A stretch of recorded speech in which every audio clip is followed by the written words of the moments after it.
Good evening, everybody, and welcome to the Super League. Apologies for the delayed start, but a few technical issues have had myself and Ryan slightly agitated for the last 20-25 minutes. Hopefully everyone can see and hear me okay. If you can confirm in the chat, please. While I introduce the man behind something in the air, the man who, for all the right reasons, is becoming something of a CM media whore, but he is self-promoting his very worthwhile charity stream on the 9th of October for Baby Loss Awareness Week. We have, from this neck of the woods, in fact, just down the road from me, we have Mr. Smuts with us. How are you, pal? I'm very well, mate. Very well. Yeah, self-promoting and self-flagellating, mate. I'm all good to go. Loving life. And thank you very much for joining us. I can see everyone in the chat is saying everything is all good, which is very much a relief at this stage. Just to give everyone a reminder of where we are, I've just put the last set of results from Ryan's much more professionally put together show. Gives you a chance while they reflect on that, pal, just to give us a bit of background into the charity stream you've got coming up in a couple of weeks.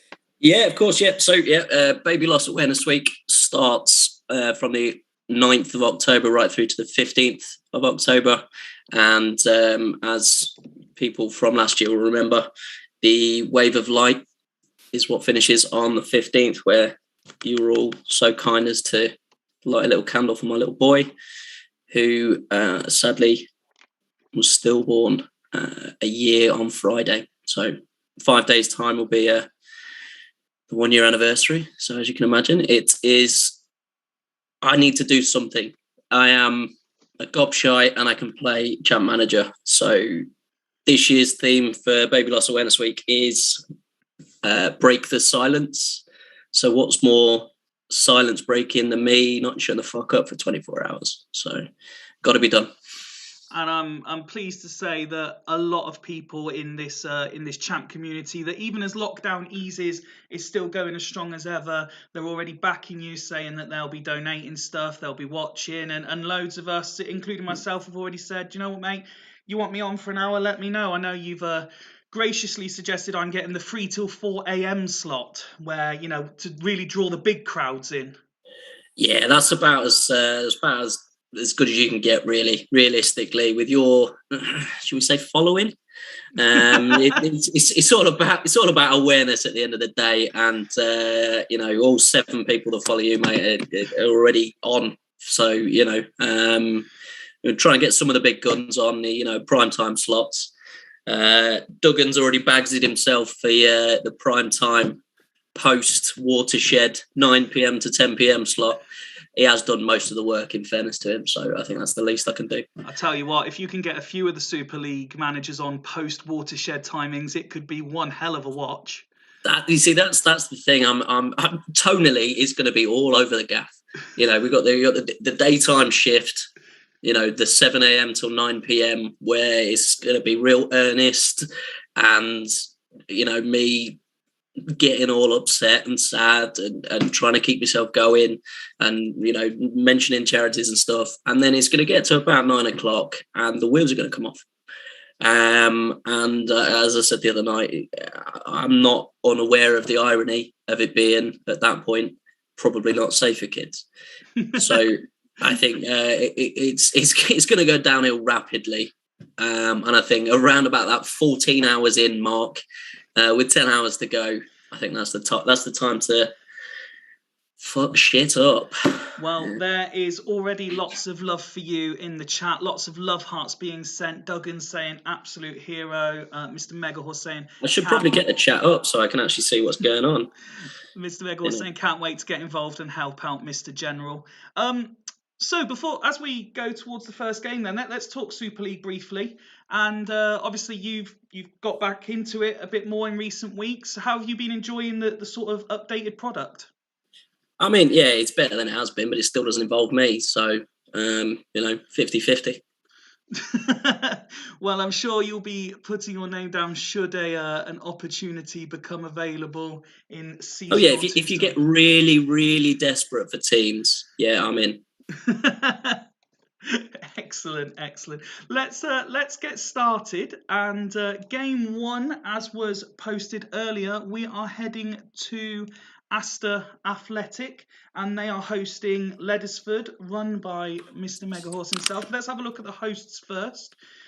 This is the tactic that has become their forte, the asymmetric, as they've called it.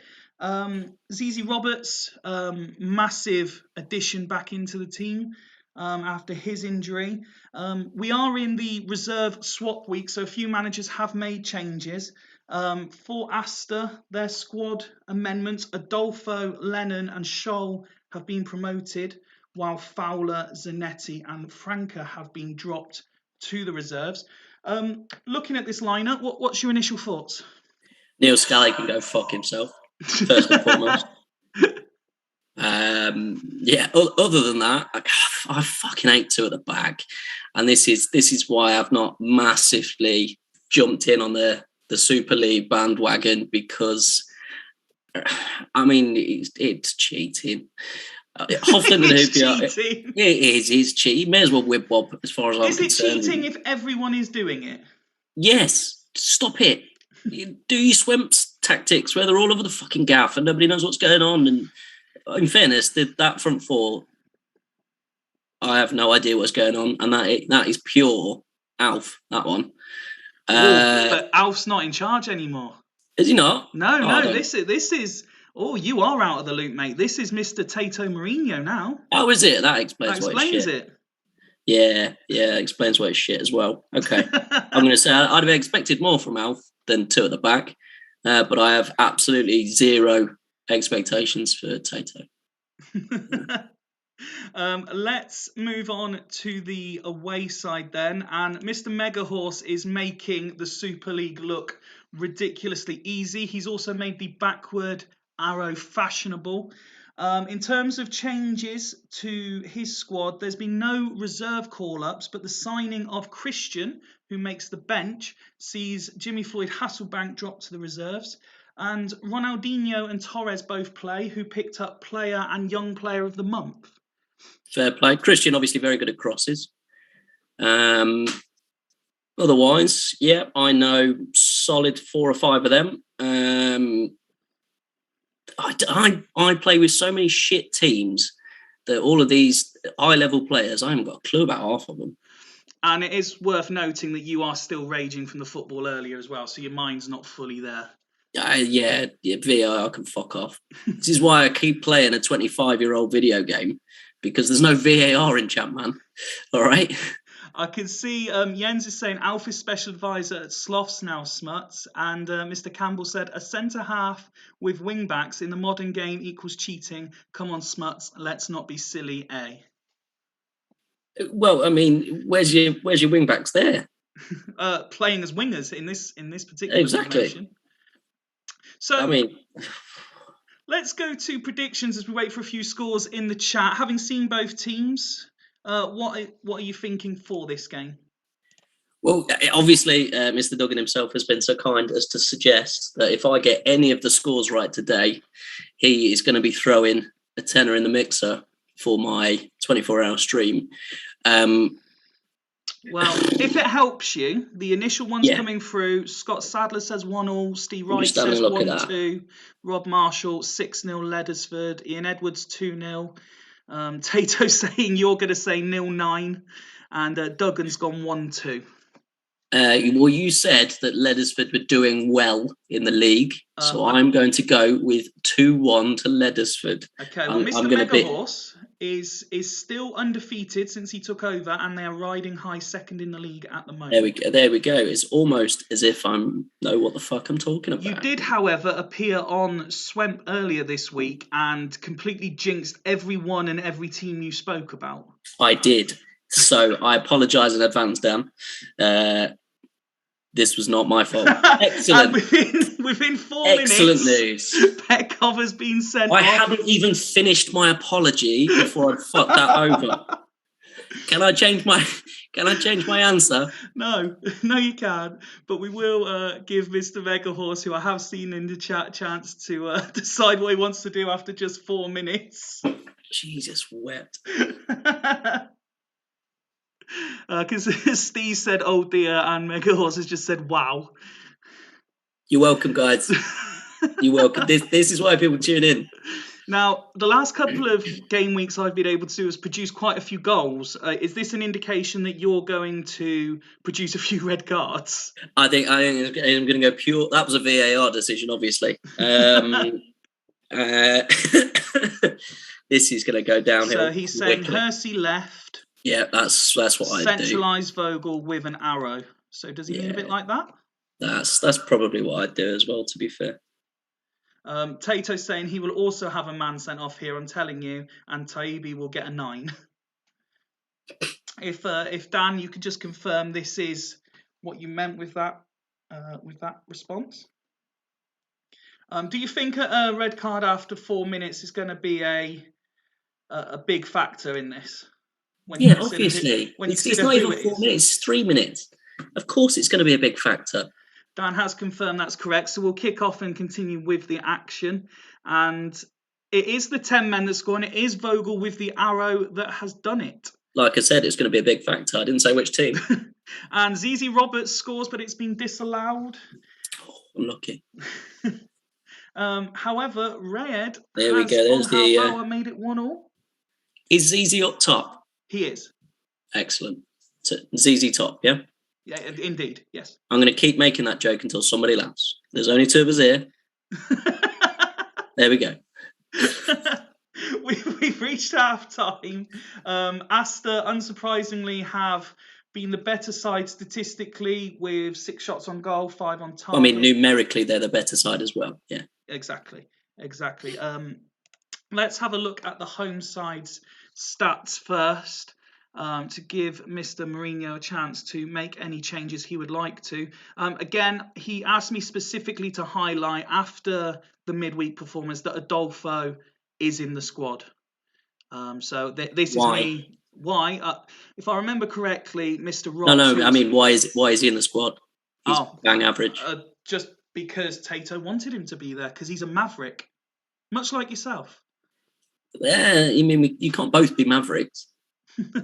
So it's saying the 2 originals. Would you, at this stage, looking at that, be making any changes when you see what's on the bench? There's not really a lot on it. Landon Donovan's the only real sort of option on the bench for me. But no, I mean, how dominant they've been, there's not really a lot of point making any change there, is it? Well, Adolfo is coming on for Catania at half-time.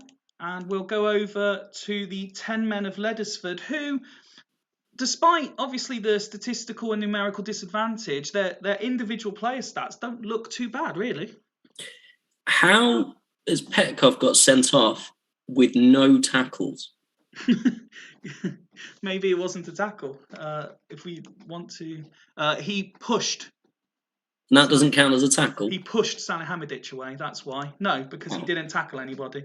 That is sensational effort. Top man. I might start signing him. I don't know who he is, but he's delightful.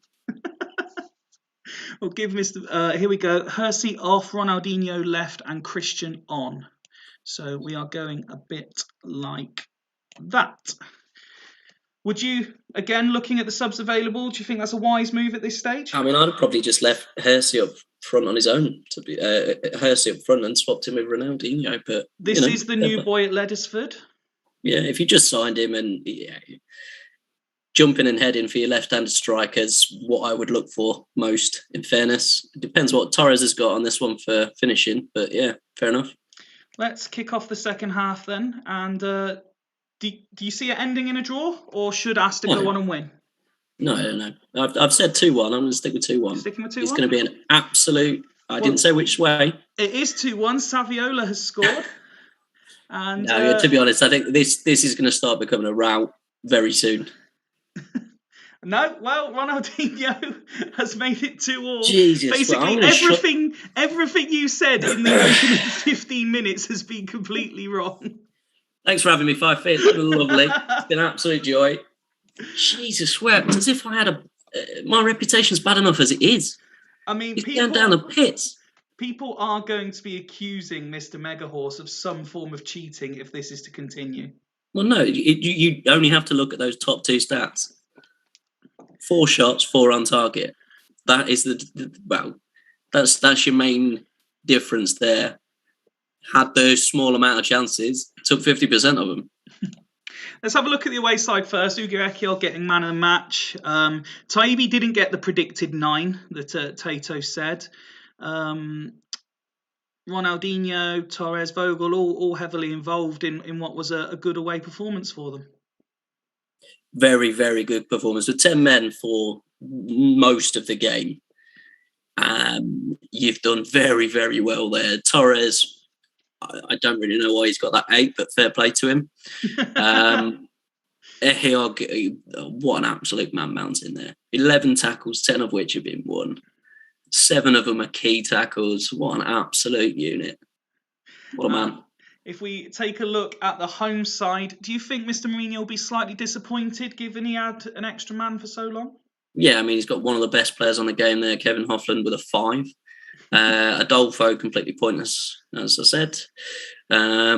Fair play, Sammy Hoopier and Javier Saviola. And the 2 fellas I don't know. So I'm just having a quick look down the chat as you say that. A few people saying great match. ZZ was top, obviously. Obviously. You'll get a laughing emoji come from someone in a minute in the chat for that joke. If you hang on, I'm in the chat. Hang on. That's a laughing emoji from me, and that counts. All right. Let's move on to game 2, and it's not Churchtown. We are going to go to Spartak Sloths, who continue to do well with this amended formation with the diagonal arrows. They host Gazelles. Now, for this match, Simeone and D'Alessandro have both been pulled back from where they were in the last game to allow Ricardinho to come back into the attacking midfield positions. Do you like the look of this Sloth squad? I mean, yeah, there's some very, very good players there. I mean, I've not seen Dean Richards since Chapman 97-98, but fair play getting himself a game here. I don't see any other centre-backs there. Oh, Milito, I suppose. So, yeah, fair enough. If you are playing 2 defenders, why not make one of them bang average? If we go over to the Gazelles, they made one reserve swap. Agahawa drops down after doing absolutely nothing for 9 seasons now in the Super League. And Medina is promoted and he goes straight into the lineup.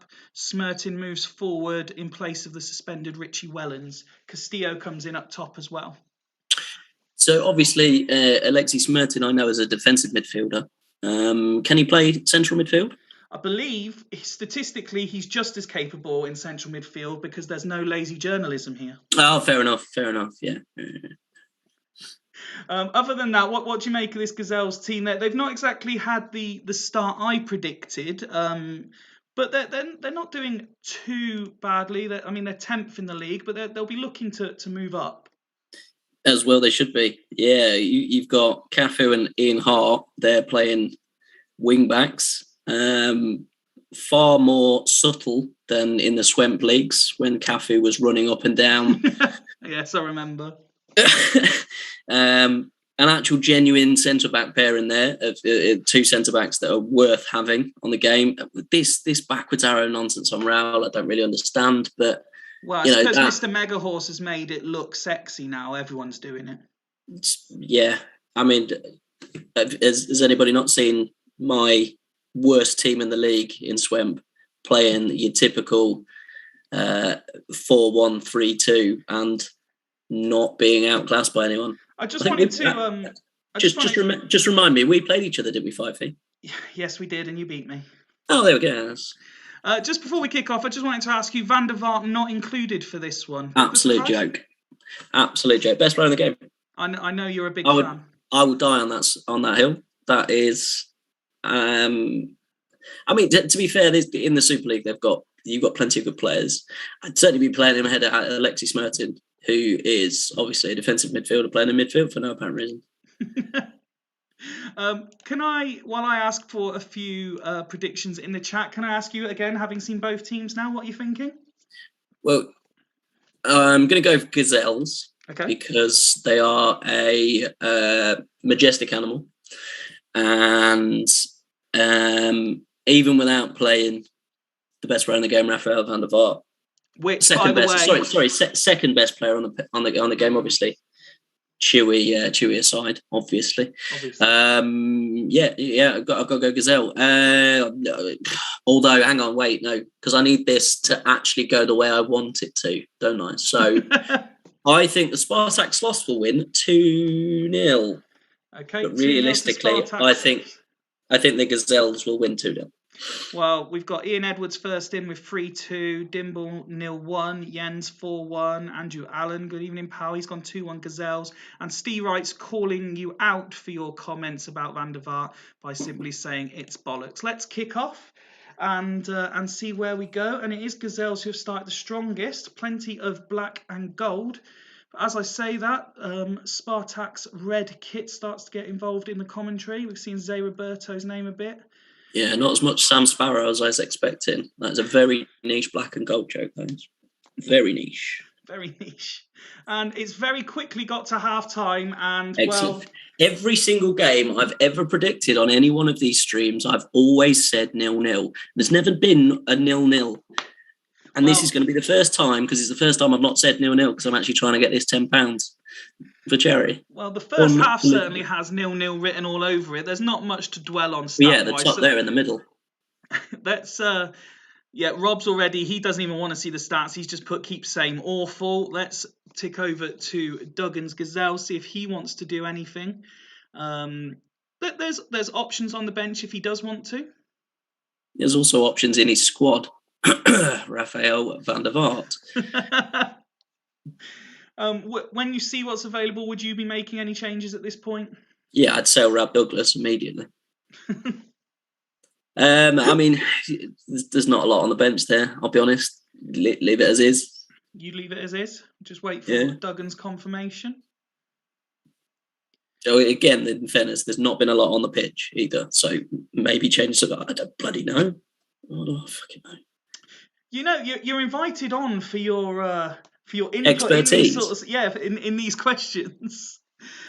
Drop Smerting back for Medina, swap Gerrard with Medina, and then Karagounis for Medina. So I believe what he means is something along the lines of that. Would you agree? Yeah. Yeah? Yeah. While I just wait Duggan's confirmation that that's correct, Megahorse says, wife hasn't said a word to me from about 7:30 until kickoff, then spoke all the way through my match and then stopped again. Quality. How did you follow that? I'm using my fingers there. He said, move that one to there and then that one to there. I'm not playing fucking chess. Let's carry on then. Duggan says that is correct. We need some goals. You predicted 2-1 to Sloths for your money this time? I said 2-0 both ways to hedge my bets. Okay. And what I meant was 0-0. Well, we're approaching the hour and it's still 0-0.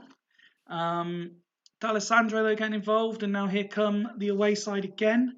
As we approach the last 10 minutes now. Desai gets a yellow card. Gazelle's still pushing for this winner, which would be a big win for them. But it's Vieri on 79 minutes, or 80 minutes as the ticker's given it, who gives the home side the lead. And we're going into injury time. Will we get an equaliser?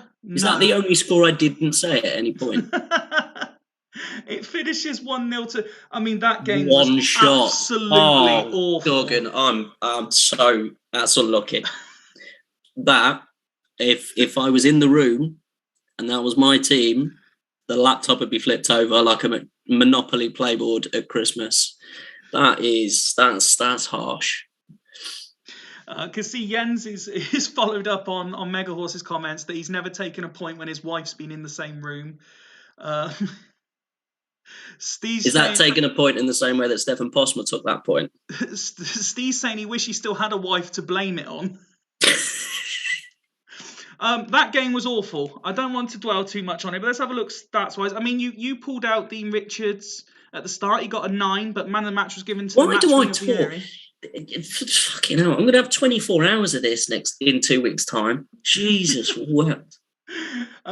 Gazelles wise, Karagunis came on and got a 7. It's not awful stats by them. Smirting got his 8, although he did drop back, so perhaps because he was playing in what you consider his more favourable position. I couldn't care less where he's playing, to be honest. I just thought it was hilarious that Duggan made a point of a lazy journalism before the game had even kicked off. I'm that lazy. I've not even looked at the team. I've never watched Super League. I'm not in it. I'm like Donald Trump. Unless it's got my name in it, I don't care. Rob saying you love to see it. Scott saying it's horrific. Steve saying it's madness. Jens petition for Shagger to be kicked out of the league. And Ian Campbell saying that is champ AIDS. Shall we very quickly move on to game 3, which is a repeat of last year's final, as the Devils, who line up like this. Gattuso has replaced Emerson in defensive midfield. Emerson drops to the bench. Is anybody not got 2 at the back? Am I generally going to be watching 2 at the back every single game tonight? I'm pretty confident this week everyone has 2 at the back, yes. Fuck off, the lot of you. It's wet. I don't mean to come in and be controversial, but 2 at the back is fucking bullshit. Now, one thing I will say about Hodgie, because it's been suggested that given my ties to the Devils, particularly earlier in the season, I was overly critical of him. What I like is he's got the most attacking bench of anyone in the Super League. No defenders on the bench at all. Yeah, I'm very confused at Emerson not being in the first team. I would have played him ahead of Barry Ferguson. Okay. And Harry Kill, to be fair. But yeah, and I'd probably bring... Yeah, that's not a bad bench, in fairness. I don't know who Soroczynski is. I'll be honest, I've never had him before. Also, there's a lot of fans of Soroczynski in the Super League. Fair play. Do you like what you see? That's not that bad. Yeah, it's all good. So Devils have turned it round after a slow start, shall we say, under the new manager. Dragons have struggled to replicate the form that got them to the grand final. This is the tactic they've gone with. Just one change. Taribo West comes in now. Taribo West was called out for criticism in the media. Despite that, he's got his place in the squad. Again, do you like... they've gone for free up top. Love Taribo West, but he's not a left-sided centre-back. Again, yeah, at least it's 2 proper centre-backs. That's not that bad. Fucking wing was 2 at the back again. At least there's 3 up front. That might make it a bit more interesting. It was the strikers that caused them a problem last year. So when you see the 3 up top, are you enthused that we might see goals here? Yeah. I mean, again, Toe Madeira for me is a bit of a myth. I've never got a tune out of him. Cliver I've had on many occasions for Ajax, and he's been an absolute worldie. But he does normally need Rafael van der Vaart behind him. So after a couple of weeks of smooth sailing, we now have a ghost game. So we will get to end with a repeat of the grand final. So instead we move on to the scheduled game 4, and that sees us go to Dudley Hill, who have made a raft of changes in the reserves. After the news that Steve's favourite player, Steve Finnan, is out for a month, he was joined by Babayaro, Viduka, Amoruso, Overmars, all being dropped to the reserves, so that Sergio, Gustavo Lopez, who else got brought in? We had Johansson, and your friend Chewy. There he is. I thought you at no point you were ever going to say his name there. And only reason I'm here, I'm pure Team Steve all day. Let's go. Are you disappointed knowing that you were on comms that Steve hasn't put him in the lineup? I mean, it's disgusting. If I'm honest, it's disrespectful. And his comments earlier about Rafael van der Vaart aside, I've always respected him. He gets a lot of shit because he's a numpty. And I think, let's be honest, playing Chewy is his only redeeming feature. And he's 90% is striker. What are you doing? That'll be because he played for the reserves before he got called up to the first team. So Chewy didn't even play in the reserves. You've got to have words with the assistant there. Let's move on to the away side and Dimble's Churchtown. Christian Tim has come in and gets a place on the bench. And yeah, another 2-4-2 for you to admire. Yeah, I mean, Hakan Mild, I love. Esteban Cambiaso in real life, Leicester City legends. And were Chewy not on the other team, I would be Team Churchtown all day. But in terms of reserve swaps, I'll tell you what, until Chewy's on the pitch, I'm Team Churchtown. Okay. Just the one change, as Super League winner, Seb Deisler gets dropped to the reserves so that Petrov can come in and go straight into the lineup. Fair play, Petrov's decent. So having seen the two teams, can I ask you for a prediction, please, sir? It's going to be 1-0 and there'll be absolutely nothing happen until Chewy's on the pitch. You expecting him on at half-time? I expected him on after 1 minute. Well, you never know. You got a red card in the first game after 3. Exactly. So. That's how I roll. Let's kick off. I'll wait for a few more predictions to come in the chat. Definitely the away side seems to be taking the advantage as the predictions start to come in. But here come Dudley. And it looked like Luca Toni there, who missed a good chance. Rustico getting involved. Seeing Gustavo Lopez and Van Bommel getting involved. Dudley's certainly more into it after a difficult start. Just past the half-hour mark, though, and still Dudley come forward. Here come Churchtown again. It looks end-to-end, but what's the bet this has 0 shots from either side? Oh, no, there'll definitely be one because Del Piero has made it 1-0 to the away side. Dimble will be loving life right now. You said it would be 1-0 at half-time. I did, yep. No, and then I actually didn't say that at all, but yeah, thanks for listening. I said it would be 0-0 until Chewy gets on the pitch, and then it'd be 1-0. Stats-wise, much better than the last game we actually got to watch. Shots from both sides. Dudley slightly unlucky to be behind. Yeah, I mean, you got 4 shots on target and the best player on the game on the bench. Difference maker. As is traditional for Dudley, there's a lot of 6s. It's a lot of average.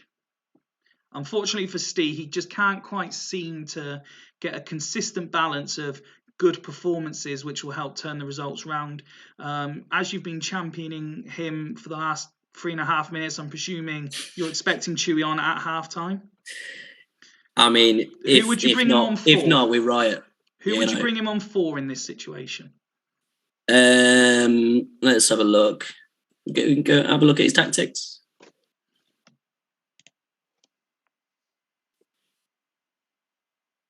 Lopez for me. Lopez? Yeah. I'll give Steve a second just to see if he does want to do anything. Jens is saying it's all set for Chewy. Oh, here we go. Chewy for Gus and Tony for Demis. So double change at half time. Some common sense. Yeah, you happy with that? But there's still 2 at the back. But yeah, otherwise, can't complain. Let's have a look at Churchtown. Dimble will be happy with what he's seeing there. Although, yeah, just solidify now. Is it a case of Santa Cruz potentially should be offering a bit more as the lone man? I mean, yeah. For what is one of the most expensive and most highly rated strikers on the game, you'd expect more from him. He's probably, for Churchtown, the talismanic striker. Might we see Christian Tim come on? Potentially. Dimble saying keep as is. So remind me again, for the money, what did you predict the score was going to finish for this one? 1-0 Dudley Hill, so that went really well. Let's kick off the second half. And after Dudley started straight from kick-off, Churchtown came into it, but it's Dudley coming forward again, looking for the equaliser. Yellow card given there as we approach the hour mark. It's certainly been end-to-end. I mean, I haven't seen his name yet. Let's be honest. I've seen his name just there. There you go. Oh, there it is. Yeah, having been tackled. Roberto Carlos has been sent off on 67 minutes. So if I remember rightly, Duggan said it'd be £10 every red card, right? Yeah, I'm sure that was what the arrangement was. Yeah, that's what I heard. In the chat, everyone's just offering Steve every striker that they're not playing to see if he'll take the deal. So Is that because everybody's trying to get Chewy? Rightly so. With 25 minutes to go, 1-0 up. What are you doing in this situation? Well, playing more than 2 at the back for a start. You get, for me, Panucci on for probably Zanetti and putting 3 at the back. Mega Horse saying, what sort of idiot gets their left-sided player sent off? Cambiasso for Santa Cruz and Dell up front. So we are going like that. No point did he say to put Cambiasso there, but yeah, fair enough. That's probably the right thing to do. Just make the decision for him. Don't worry about it. Well, again, he's not confirmed it in the chat, but you just make that decision for him. That's fine. I'll back you, Steve, mate. There's favouritism there. Good. All right. Deserved, and let's not say that it's not deserved. All right. And as we approach full time, it looks like Churchtown are going to hold out. Oh no! That Luca Toni in injury time makes it 1-1. And well, no one else can see it, but Smuts is actually celebrating the equaliser live on my camera. He's got such a big smile on his face. Absolutely love it. It'd been better if it had been Chewy, if I'm honest. But I bet he got the assist. A deserved draw when you look at the stats. Yeah, considering you were working against him, yeah, very much a deserved draw. Working against him. Oh, were you working against him? At no point did he say put him on for the left wing. His exact words were put Del Piero up top and put Cambiasso on for Rocky Santa Cruz. Let's have a look. I got Tudor getting man of the match. The manager gets criticised when it goes wrong, but it should take the praise when his substitutes earn the point. Very much so. Very much so. Yeah, and just having Chewy on the pitch made all the difference. Let's be honest. His 6 rating, his 8 pass attempts. It's more about for Chewy. It's more about just being available. Just knowing that he's on the pitch gives him the psychological edge. Is that what it is? Yeah, I imagine he probably got Roberto Carlos sent off because he shit his pants. All right. It just got the fans excited, didn't it? Seeing it. It certainly got me excited. The camera's not tilted for a reason. It's the table lifted up. All right. Dimble won't be too disheartened because they did play with 10 men. He might have thought that, I'll be honest. Dimble was against Steve, so he should be disheartened that he's not got 3 points there. But it could be when you consider where both teams are predicted to finish. That could be a big point for both sides, really. Yeah, it was what I would imagine is a relegation 6-pointer, and out of the possible 6 points, both got 1. They call me the Rachel Riley of the chat manager community because I'm that good at maths. Pregnant. Well, I'm not, but the missus is. Yeah, so yeah, I mean, visually, you could. Again, looking at the camera, you can't see my lovely. Oh man! If only people could see what I could see right now. Our next game is actually Haggis against Halls, and the game's automatically taken us to the away side. So as we're there, let's talk about them. The fans were very upset after this result last time out. They made their they lost, so they would be upset. They made their feelings known. 3 changes from the reserves, seen the likes of Palermo and Kallstrom promoted. Tolly, DiBaggio among those that have been sent down. And interestingly, when you see the team here, Van Nistelrooy reduced to the bench. If he's been misfiring, fair enough. I mean, fair play, you're playing Crespo. I mean, Brozzek over Van Nistelrooy. I think the thing is, it's a big call. He's been very good this year. I mean, he's got his 4 goals in 9 starts, let's say. Compare that to Van Nistelrooy, 1 goal in 10. Fair enough. Get him dropped. Teach him a lesson. Give him a bit of humility. Jens has pointed out I may have made a mistake with one of the subs, so I will change it for him as he's pointed it out. So apologies, thanks for pointing it out before we started.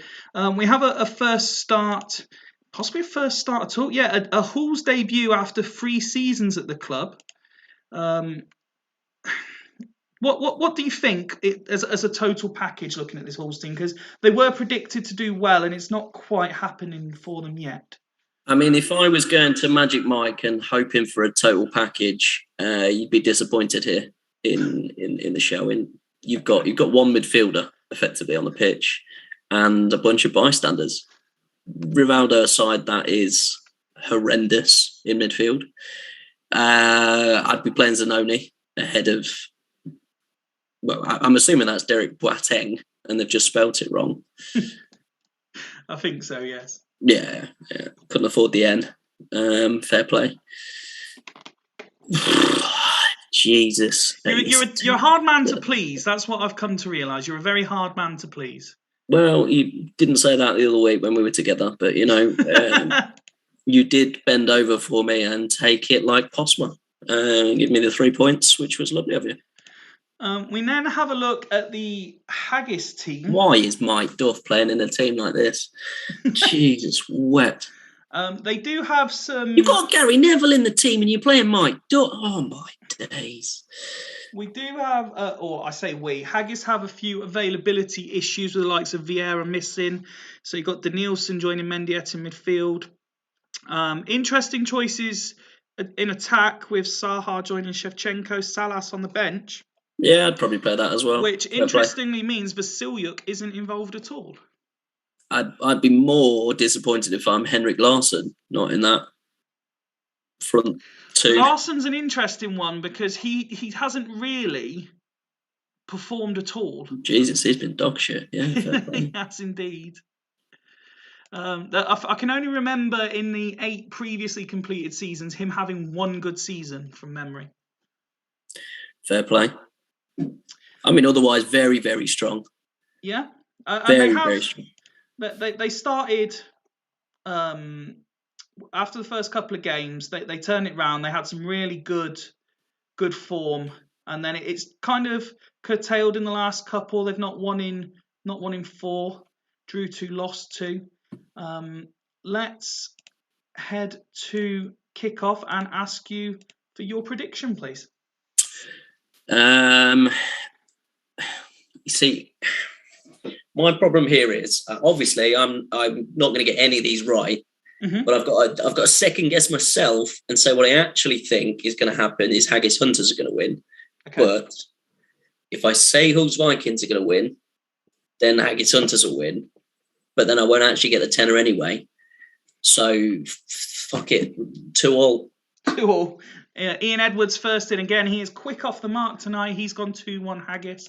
Let's kick off while we wait for a few more to see what happens. Hull starting quickly, but here come Haggis. Again, very similar start to the last one where it seems to be end-to-end, both teams going for it. This is like the anti-swamp, isn't it? You have no worries about anybody watching. I don't give a shit if they're talking at all. Just go straight into the game, crack on, and finished. Lovely. You got a tea time in the morning or what? Well, on the stroke of half-time, Rosicky makes it 1-0 to the home side. Very even first half, but Haggis it is taking their chances. I do want to show you, these were 2 of the teams who put specific names on their tactics as well, which I don't know if anyone would have noticed. So I'll quickly go on to the Haggis stats so Ian can decide if he wants to make a sub. I'll give him 30 seconds or so. Not bad ratings, that. You can understand why they're winning. That's 30 seconds more than you've spent on the viewers for the rest of the night, so fair play. I mean, yeah, bang average across the board. A couple of standout performances in Cordoba and Elguera. Elguera's been exceptional so far this season. Very, very good player. Back in my younger days when I would just take over Real Madrid and spend all of the money on Vieri and Crespo, I always relied heavily on Elguera. Very good defender. The Haggis pillager tactic is remaining as is. Halls, however, they're going with Hall's Tinder date tonight. Fair play. Yeah. Let's let Jens have a look at his stats. What can he do to turn it round from here? And I I mean, know you're going to say the obvious and score a goal. So let's pretend this is a professional show and go for something a bit more in depth. All right. Well, I was going to say I'd swipe left on Lillian Thuram because of the Tinder date thing. Nice. Because I'm a clever fucker. I mean, a 5 out of your captain, that is horrendous. I'd be bringing Van Nistelrooy on as well because his experiment with Brožek and Crespo it's not worked. Bottom line. Jens is saying RVN, so Van Nistelrooy will be coming on. He will be joining the Tinder game, but who is he coming on for? Brožek is the answer. Probably the right answer. Yeah. Let's. Do you see more goals in this second half? Oh Jesus! Yeah, because I said 2-2.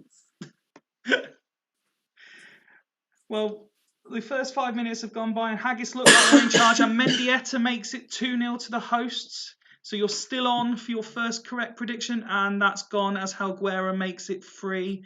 Jens must be. Oh no! The ref said no to the penalty. It was near. It could have a chance for 4. It's still Haggis coming forward, and they are looking to dominate this game. Jens must be pulling his hair out, not fully being able to grasp why it's going so horribly wrong. It is 4-0. Haggis absolutely destroying their opponents tonight. Could it be 5 before full time? As I said, it was going to be 4-0. That is massive for Haggis. It's massive for the wrong way for Halls as well. A deserved victory. Does it look like a 4-0 when you look at them stats? Yeah, you see at the top there with the 4, and then the one there next to it with the 0. It was funny the first time as well. Jesus Christ. For the second time this weekend, I'm crying on stream from coughing. Jesus wept. And I did as well. Fucking hell. At least Harold Shipman had nothing to do with it this time. So we've got Casillas getting his 9, Cordoba getting a 9. Quite a few. That's what, 5 9s there for Haggis. Lowest rating is a 7 for Danielson. Jesus, you carried them quick, didn't you? Well, speed is my thing. Ask my ex-wife. Oh, it's like Rain Man. How many toothpicks are on the floor? Jesus. I mean, that's a very good day at the office for Haggis, that, isn't it? I mean, pointed out at the start, 4 games without a win, to come back with a 4-0 win. Excellent for them. Yeah.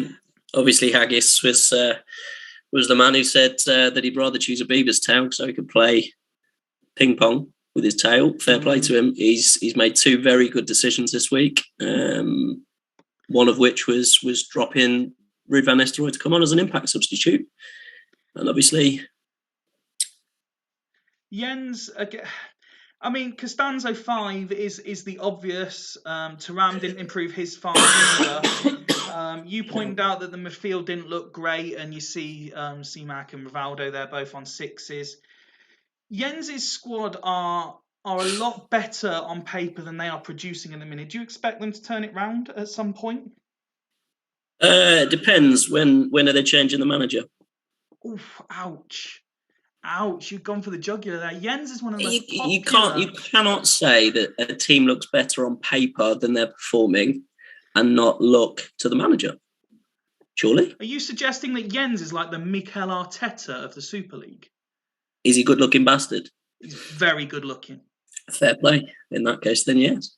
Do we need to send you pictures of Jens to fully appreciate that he is better looking than his side are producing? It depends in what state of undress that those photos are in. Generally, at least semi-naked if it's pictures of Jens. Excellent. We can, in that case, then send me the photos. We'll auction them off for charity.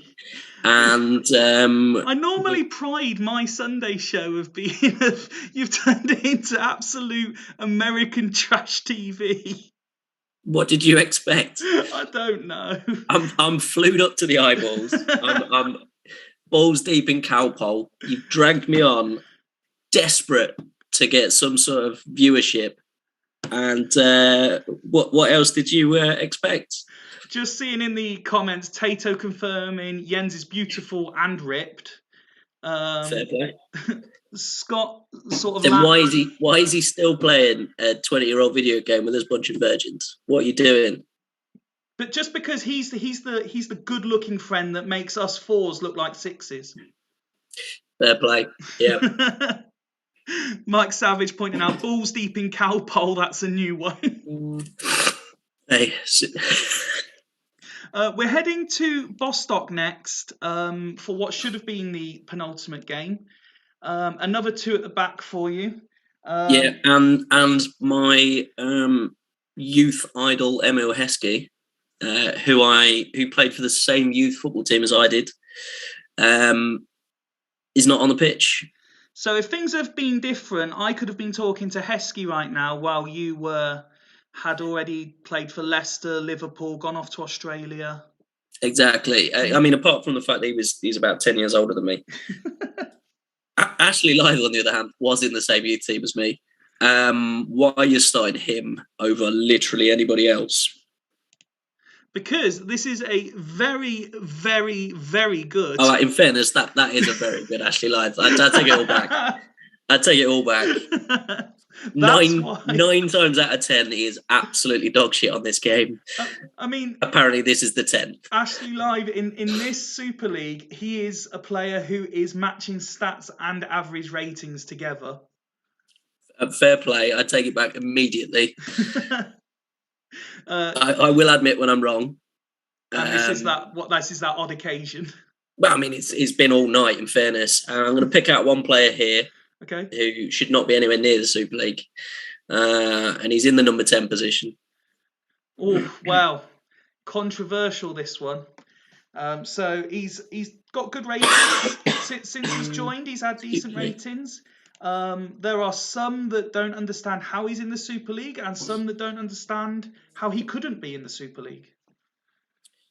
Yeah, I mean, you've got Ariel Ortega on the bench, and you're playing David Collins. Let's have a look at Fulchester, who was correctly pointed out to me. They are the only team that don't play two at the back currently. They've gone three at the back. This is my team. I'm now a full-time Fulchester United fan. Always worth pointing out, when you see the likes of Beckham, Veron, Ronaldo, there's some big name players there, but without question, Nicky Butt is their most influential player. What he's going to be is defensive midfield. Tato asking, have you ever played this game? Yeah, on stream. So did you not all watch something in the air? I managed to get Ayr United to win that one shitty Scottish Cup that one time. Thank you very much. Dimble saying Smuts plays this game like a 16-year-old who only reads Shoot magazine. Very sticky pages in that Shoot magazine as well. Thank you very much. So having seen both teams, what is your thoughts on a scoreline for this one, please? We still need to raise some money for charity. If you could, I was going to go with a stupid answer then. In fairness, and then I remembered. Well, I want Fulchester to win, obviously. Okay. Which was the one who had David Collins in it? Bostock. 4-0 Fulchester. 4-0 Fulchester. Let's kick off and see if we can earn some money. No. After 2 minutes, that prediction's gone out the window. Ian Edwards coming in again first with a 1-1. He's already got one of those 2 goals. We're already at the half-hour mark, and it is David Collins who makes it 2. And every fucking game so far, I've fucked it.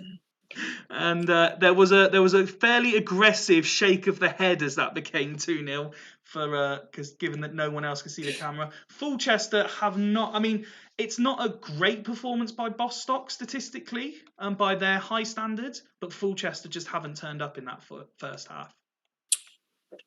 No, I mean, Anelka's having a worldie. Fair play to him. Scott's probably the first person to get some form of good consistency out of Anelka so far. He's really persevering with him. Fair play to him. I don't know what he's doing behind the scenes to Nicholas Anelka.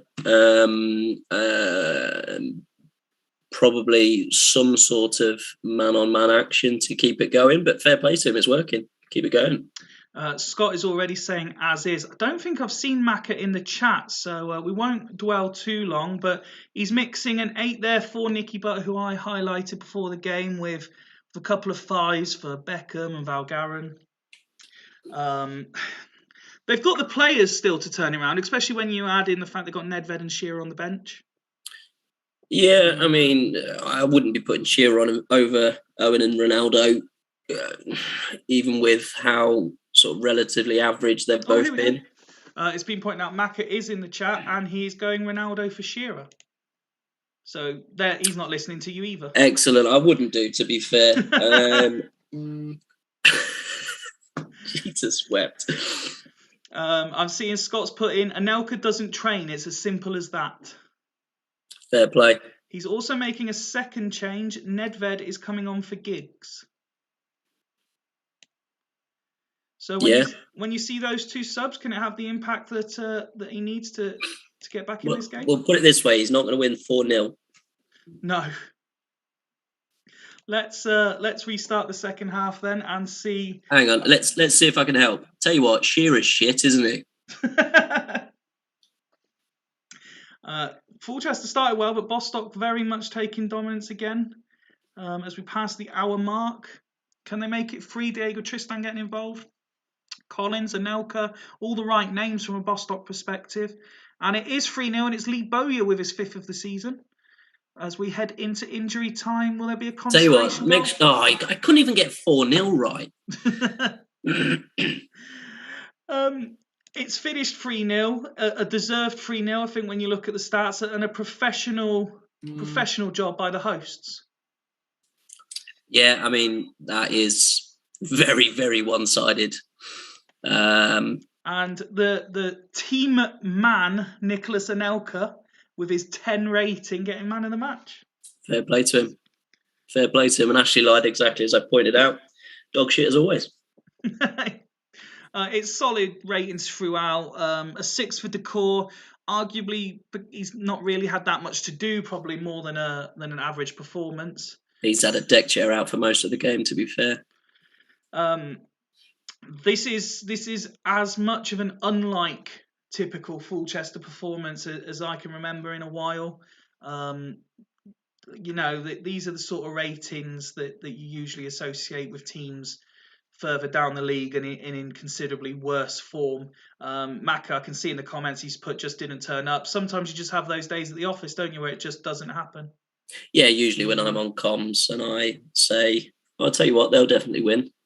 And then that's when you don't turn up. And the subs didn't have the desired impact either. Again, rating 6s. Rocks, I can see Rocks in the chat. How are you, pal?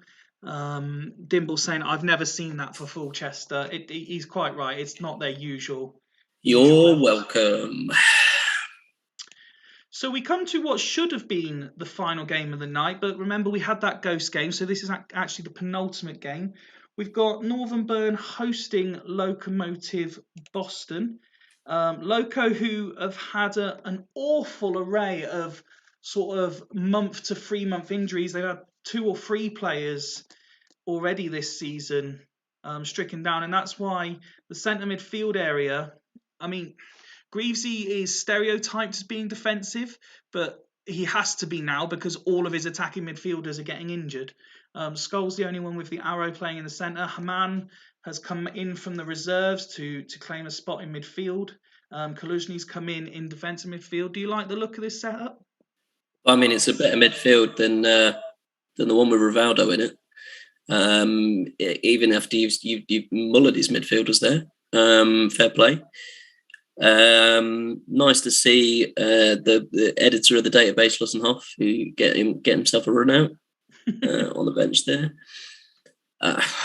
It's a decent lineup, in fairness. That's probably the most well-rounded team I've seen so far. Okay. And let's have a look at their hosts. If you think that Local are well-rounded, let's see what you think to Northern Burn. Top of the league. They've got a cheap player up front. Top of the league. We've got a dog walker in defensive midfield. And they've got a cheat in number 10. Fair play. Manager of the month. Where do you stand on the curse of manager of the month? Because Ian has just had that. Well, it's not going to be as bad as the curse of me talking about them in any sort of positive light. That I don't think that's really a thing. To be fair, No. the curse of the manager of the month, I think, would be fine. But you're going to be rooting for Loco then, just because you have a disliking for Sigalko. I don't mind Sigalko. I never use him. He tends to do really well on these streams, inexplicably. But then so does Davy Collins. Specifically for me, giving. Sorry, carry on. I'm going to say for me, I cannot stand Thierry Henry because of what he did to Ireland. Same with Roy Keane, to be fair. One cheated and one walked out on him. So I'm going to go in my delightful pink shirt. I'm going to go Locomotive Boston. You are wearing pink, so it is right that you support Loco. RISP being specifically given a number because Ian specifically doesn't like players having the number 13 shirt. I don't like that either, to be fair. Fair play to him. Is there any other... Well, let's get a score prediction first, and then while we wait for any others in the chat, is there any other sort of things like that you don't like? Players playing on the wrong side, for example? Yeah, I need a left-sided centre-back, left-footed centre-back. Okay. Obviously on the left. Other than that, I'm a bit OCD on the actual shape of the team, if that makes sense. Mm-hmm. Like the Astra Athletic one earlier, when there was 2 on the left-hand side, 2 on the right-hand side, that made my teeth curl. Okay, let's... That was teeth, not Keith. Tato Mourinho, speaking of Astor, Tato Mourinho's gone 2-0, Steve Wright 1-2, Andrew Allen, Byrne 2-0. Let's kick off and see whether the pink and white can get a result against the table toppers. Sigalko's name, Roy Keane's name, Totti, Henry, all the big name players getting involved early. Dimble's predicted 2-1. Here come Byrne, Inzaghi's name there. And it is Sigalko, but it's been disallowed. Totti was offside. And and a very eccentric celebration of the disallowed goal by my co-commentator. But still Byrne come forward looking to take the lead. Totti, Henry, still all involved as we head towards injury time in the first half, and we get to half time. As I click, that looked very Byrne dominated to me. It looked pretty one-sided. Wow. But well, that goes to tell you that it's never quite as it appears. Yep, that was dog shit from both of them. The one shot on goal, I'm not really sure how it was off target, considering it went in. And was disallowed, but fair play. It's worth remembering that these are currently 1st and 4th in the division. Let's have a look. I don't know how I'd remember that. This is the first time I've ever watched the stream. Ian's not normally one for making changes, but when his side have not been at their very high standards, he may well be looking to do something. When you look at the subs available, would you be changing anything? No. No, and nor is No, Ian. I mean, there's Robbie Keane available, but the players he's got, leave it be. There's not a lot there either, to be fair. No. I know you said he's been decimated by injuries.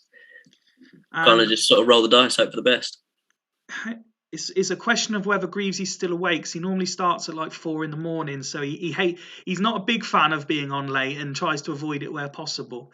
I'm not sure fair play for you to be putting him on last then. Indeed. I'm not sure if I've seen him in the chat for a little while, to be fair, but we'll give him a minute just in case. I'm surprised you've even looked at the chat. Keep as is, please. So both managers keeping it as is. It's got to be a better second half, hasn't it? No, because I'm on comms. It's going to be dog shit. This is the final game, isn't it? This is the headline act. It was supposed to be. It was supposed to be. But we got the Devils Dragons game to go back to. Oh, fair play. All right then.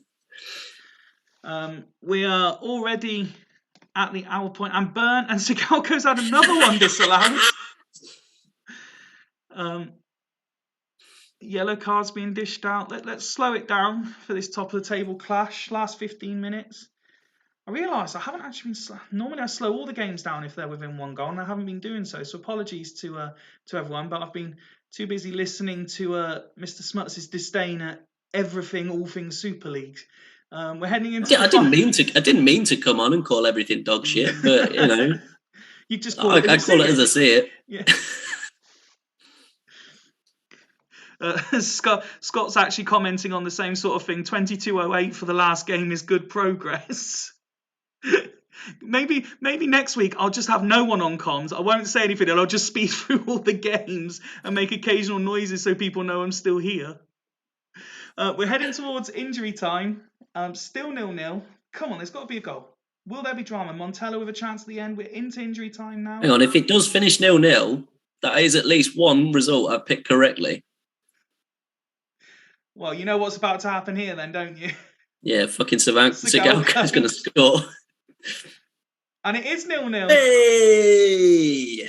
The top of the table clash dishes out not much in the way of entertainment, but it has... I will say Boston did look the better team there. You'd probably say 0-0 is probably a point for both of them. Not the worst result, especially if Bernard top of the league.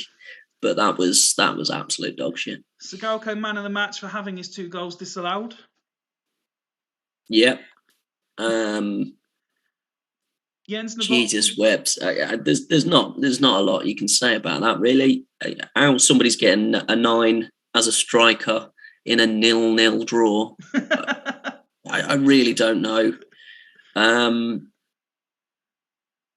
But that was exactly as I'd expect every single game with me to be on. I would expect to go. Both managers saying fair result and well played to each other. Megahorse saying thought the match was all right, and he also predicted 0-0. Look at the away side. Barthez continues to do Barthez things. His rating's a bit lower, but he had less to do tonight. But a solid away performance against the tabletop. Yeah, I mean, all you need from an away performance there is your 2 fucking centre backs to be playing well, and fair play to them. They played very well. From what you've seen in terms of this game and the squads that both have, do you expect them to remain in the top 6 for the playoff spots at the end of the season? I mean, to be honest, looking at as you said, the injury decimated team that is Locomotive Boston, they probably are playing above expectations as it stands. But yeah, the 11 they've got on the pitch are very good, and Northern Burn should be there or thereabouts as well. Yeah. Well, we go back. We already previewed the game, so let's go straight to kick-off for a repeat of the grand final. Dragons finished top of the table last season, got all the way to the final, but lost to Devils, who finished second on the final day. I'm surprised it's taken you this long to mention it. And it was the most comprehensive win in a final to date. What are you going to go for? Let me just quickly flick on the 11s again for you so you can decide what score prediction you want to go for here. Which was the one with Toe Madeira up front? Dragons. I'd suggest they're probably going to win. Okay. But again, as it is the last game of the stream, 0-0. 0-0 is the prediction. Megahorse has gone 9-1 to Devils. Let's kick off and see whether we get 0-0 or 9-1. Dyer was involved. It'll be somewhere in between, I'd expect. Well, that'll do. Somewhere in between 0-0 and 9-1. It's been quite a busy opening 10 minutes without any goals. Andrew Allen saying Devils 3-0 and Penn's a hat-trick. He has been in very good form since he come back from his injury. He took a little while to get going, but oh dear. And that is massive, not just for this game, but depending on the trend that's been long-term injuries. If this is another long-term injury, Hodgie is not going to be happy. The obvious answer would be Ventola, I would imagine. You might see Tobias Brown there, but yeah, for me, I'd have been starting Ventola instead of Penzer anyway, but fair play. No, you wouldn't. Nobody would. Yeah. He's not even the best player on the game with that first name. I'm not sure. I did see Hodgie earlier, so hopefully he's still around in chat somewhere just to confirm that this is the change he wants.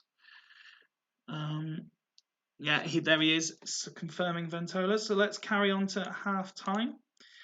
He'll be hoping that's not a long-term injury because they've only just sorted their form out, but they are coming forward, looking to take the lead before half time. It looks to a lot of Devils going into half time. Can they get the lead that the text suggests they deserve?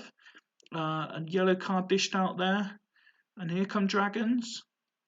And we get to half time. Greavesy saying things you love to see in relation to that Impen's injury, and dominant really from the home side, isn't it? Yep, but I did call it 0-0. You did indeed. It's the first thing I've called all night that's been correct. Is the last two games to be absolute dog shit. Impen's injury obviously going to be the headline maker at the moment, but we still got another 45 minutes to play. You pointed out that when we did preview it, that you would have Emerson over Barry Ferguson. Would you be still looking at that as a possible halftime substitution? 100%.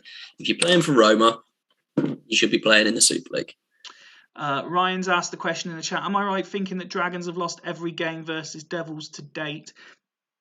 I think we might have drawn one at some point, but other than that, yes, Devils. In fact, we just wait for. No, yeah, there is a draw in there somewhere, isn't there? Because it's 6 instead of 7. Yeah, there's the 1-1 draw there in the playoff game. But other than that, so on this save, Devils are unbeaten.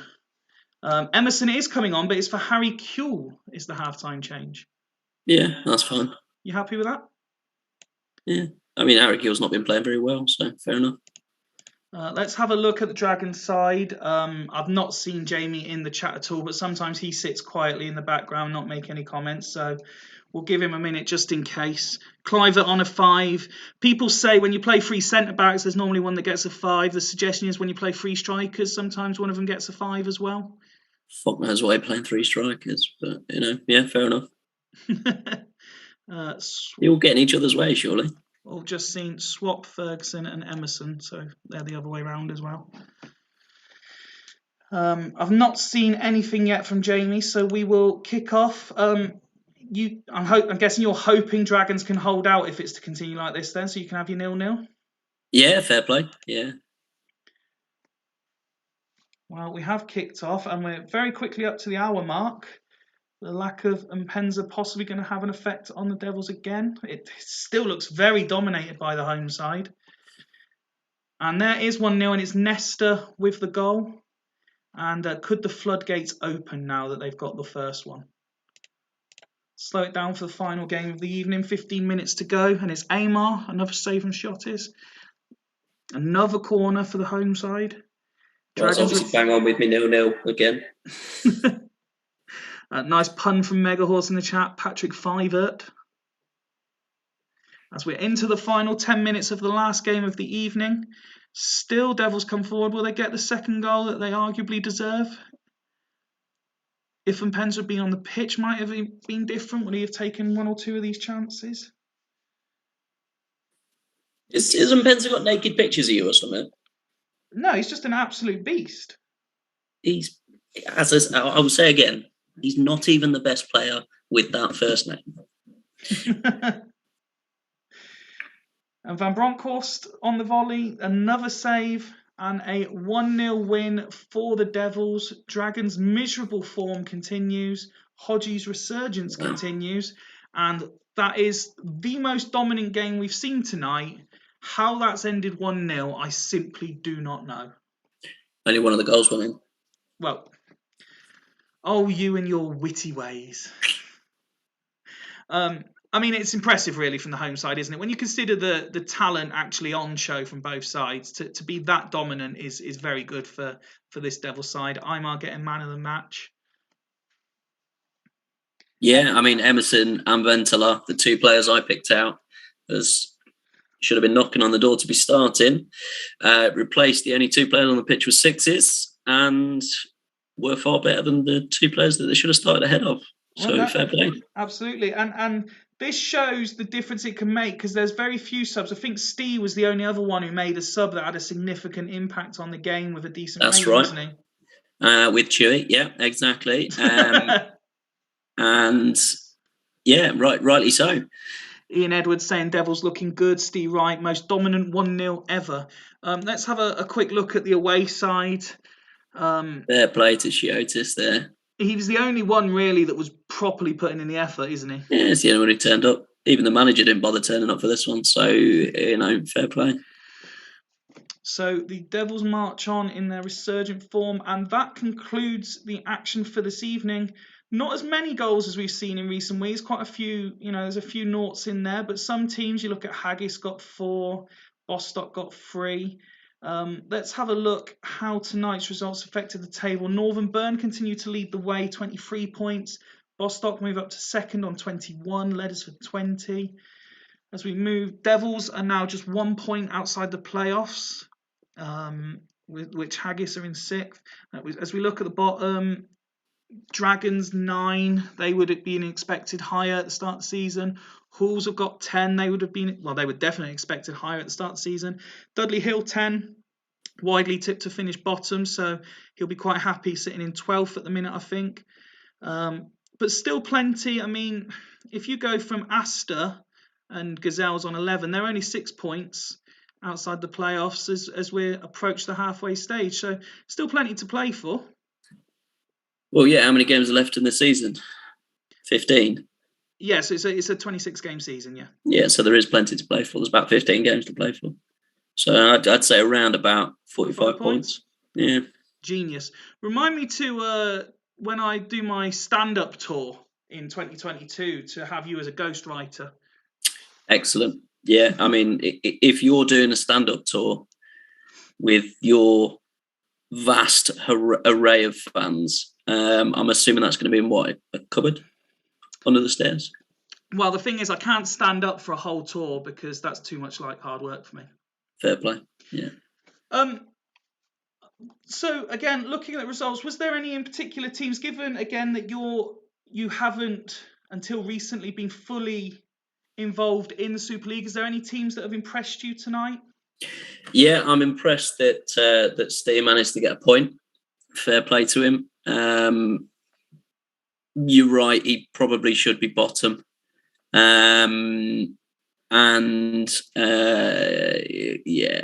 That Haggis Hunters result is obviously the one standout.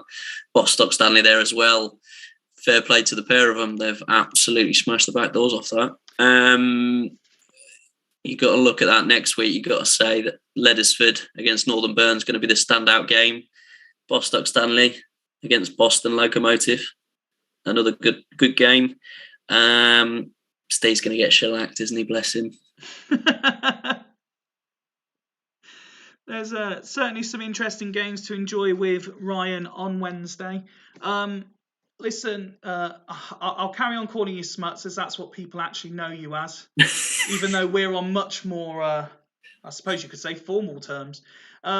Yes, you do call me sir. I do. Thank you very much for joining me this evening. It has Anytime, been a pleasure.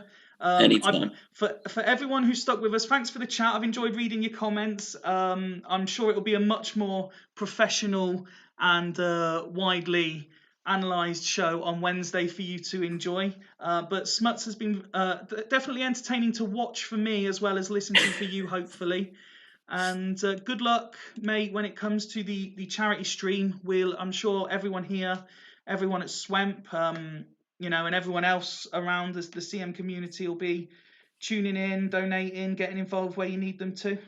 Appreciate it. Like I said, I really, really love that people want to get involved, and lovely of Duggan to want to throw a tenner at it as well.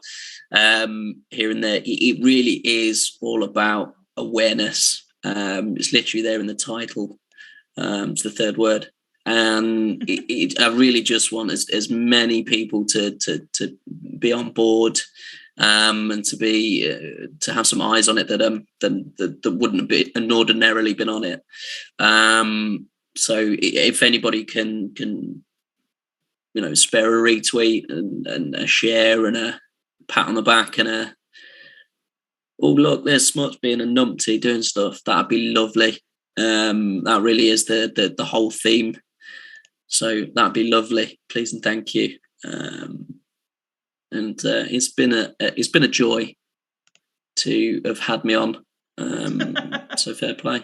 Thank you. No, thank you very much again. And as always, don't forget tomorrow night, if you need more CM 0102 action, Swemp will be live, I imagine, from about 9ish for their array of weird and wonderful tactics. It's Division 2, so there's some real abstract players and plenty of goals.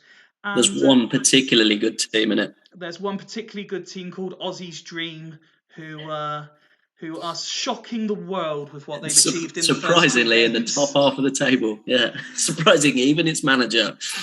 Smuts, thank you very much. Everyone in the chat, thanks for sticking with us. Apologies again for the technical, but Ryan will be back with you Wednesday for another quality episode. Until then, from Super League HQ, good night.